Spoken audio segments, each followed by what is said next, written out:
Hello students. तो आइए पढ़ते हैं हिंदी लैंग्वेज।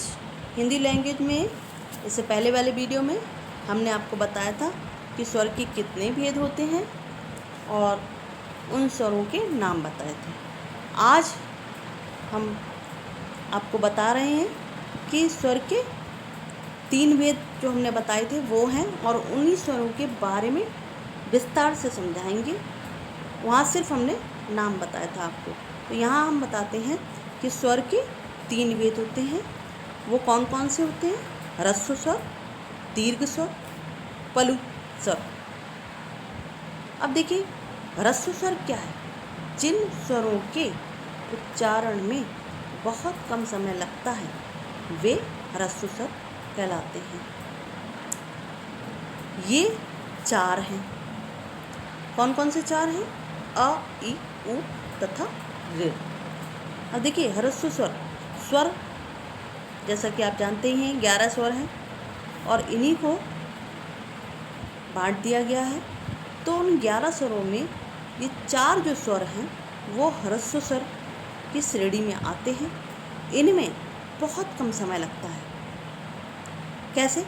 जैसे हमने अ बोला तो अ बहुत आसानी से आवाज़ उच्चरित हुई, अ, इ, उ, ऋ। इनमें कोई मेहनत करने की ज़रूरत नहीं थी, अपने आप उच्चरित हो रहे हैं। ये बहुत कम समय ले रहे हैं, इसलिए ये ह्रस्व स्वर कहलाते हैं। दूसरा आता है दीर्घ स्वर। दीर्घ स्वर क्या है? जिन स्वरों के उच्चारण में ह्रस्व स्वर से दुगना समय लगता है, यानी वहाँ कितना कम समय लग रहा था, यहाँ दुगना समय लग रहा है, वे दीर्घ स्वर कहलाते हैं। और ये कितने होते हैं? ये होते हैं 7। और कौन कौन से हैं? आ, ई, उ, ए, ओ तथा औ। तो यहाँ जो आवाज़ आ रही है वो ह्रस्व स्वर के अ, ई, उ और ऋ से अधिक दुगनी आ रही है, इसलिए यहाँ पर इसको दीर्घ का नाम दिया गया। दीर्घ माने बड़ा, मतलब थोड़ा ज़्यादा आवाज़ आ रही है उसमें, दुगनी। जितनी देर में वो बोला जा रहा था उससे ज़्यादा देर में ये बोला जा रहा है। जैसे वहाँ अ था, अ, आ, ई। तो यहाँ हम जो अ वर्ड था उस पर हम जोर दे रहे हैं। जब हम जोर दे रहे हैं तो हम उससे दुगना समय लगा रहे हैं। तो इसलिए यहाँ पर ये जो 7 स्वर हैं वो दीर्घ स्वर की श्रेणी में आते हैं। ये दीर्घ स्वर कहलाते हैं। अब तीसरा आता है प्लुत स्वर। प्लुत स्वर है क्या? अब देखिए ह्रस्व स्वर को ही यहाँ पर समझाया गया है कि जिन स्वरों के उच्चारण में ह्रस्व स्वर से तिगुना समय लगता है, यानी ह्रस्व स्वर हम जो बोल रहे थे उसमें उससे 3 गुना समय लगेगा इसमें बोलने में, ये प्लुत स्वर कहलाते हैं। और इनका चिन्ह है जैसे एस जैसा, एस के रूप में होता है, जैसे इंग्लिश का जो एस है ना उसके रूप में। तो अब इसको लिखेंगे कैसे? जैसे हे के आगे अगर हमने ऐसे एस के रूप में बना दिया तो ये हमारा आवाज़ दे रहा है हे, इस तरह। जैसे हमें राम बोलना है और राम से बीच में हमें रा में आवाज़ देनी है, तो हम ये एस के रूप में चिन्ह जो निर्धारित कर रहे हैं वो प्लुत स्वर कहलाता है। वो उसका नाम है प्लुत, यानी वो जो एस जो दिख रहा है वो क्या है? वो प्लुत है। इसको हम प्लुत बोलेंगे। तो वो प्लुत स्वर का हम जब प्रयोग करते हैं तो वहाँ पर हम ज़्यादा देर तक आवाज़ देते हैं। जैसे राम, आ, जा, ओ आदि। तो ये क्या है? इसमें हमने 3 गुना आवाज़, 3 गुना समय लगाया, इसलिए ये स्वर प्लुत स्वर कहलाता है। अब आता है अनुस्वार। अनुस्वार क्या होता है? अनुस्वार का उच्चारण करते समय हवा नाक से बाहर आती है। इसका चिन्ह शिरोरेखा के ऊपर बिंदु जैसा कि दिख रहा है, एक पार्टी पूरी हुई है, उसके ऊपर बिंदी दिख रही है, बिंदु के रूप में लगाया जाता है। जैसे अंधा, मंदिर, संत, कंगन आदि।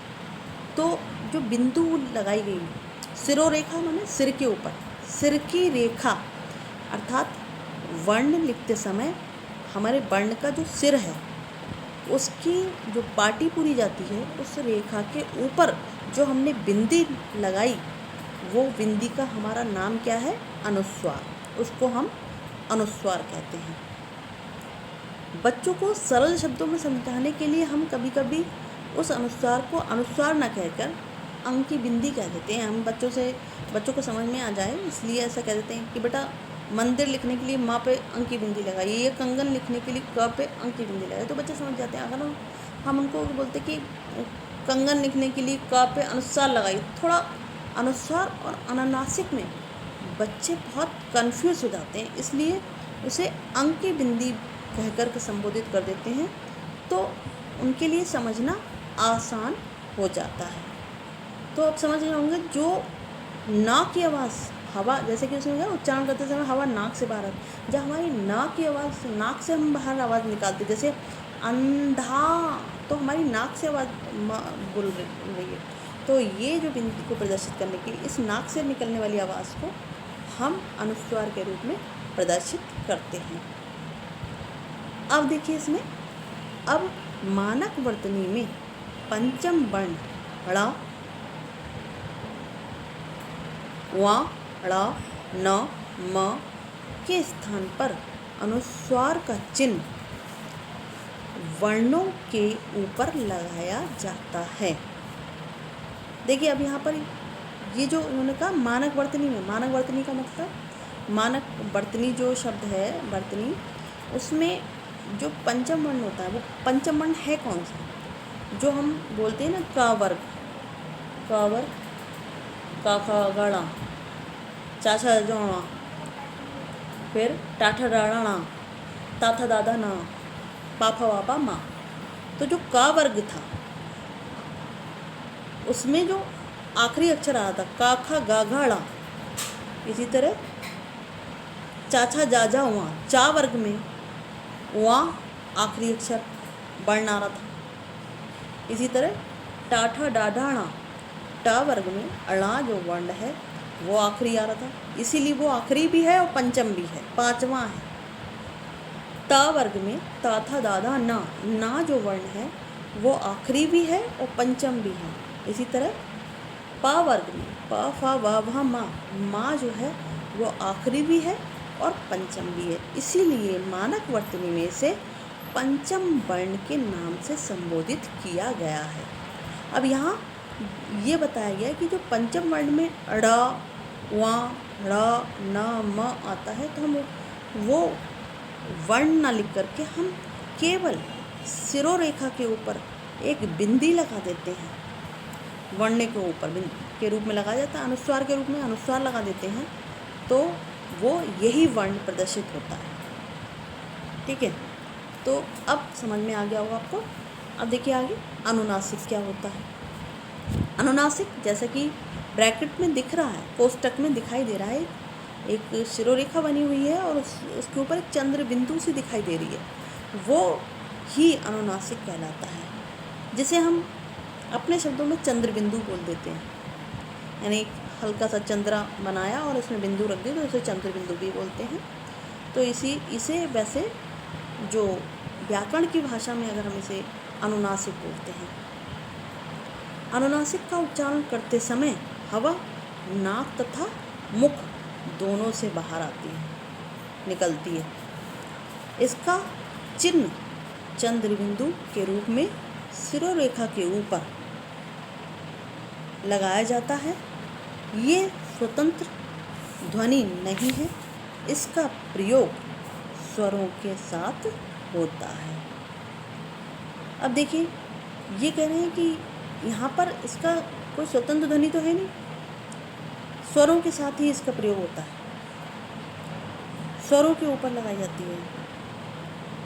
जिन स्वरों की मात्राएं शिरोरेखा के ऊपर लगी होती हैं, यानी जिन स्वरों में सिरोरेखा के ऊपर मात्राएं लगी हुई हैं, वहाँ अनुनासिक का प्रयोग न करके अनुस्वार का प्रयोग किया जाता है। जैसे कैसे समझेंगे कि हमने अनुस्वार का प्रयोग कहाँ करें और अनुनासिक का प्रयोग कहाँ करें। जैसे मुझे लिखना है मैंने एक शब्द लिखा, तो मैंने में हमने सिरोरेखा के ऊपर मात्राएं चढ़ाई, तो वहाँ पर हम केवल अनुस्वार का प्रयोग करते हैं।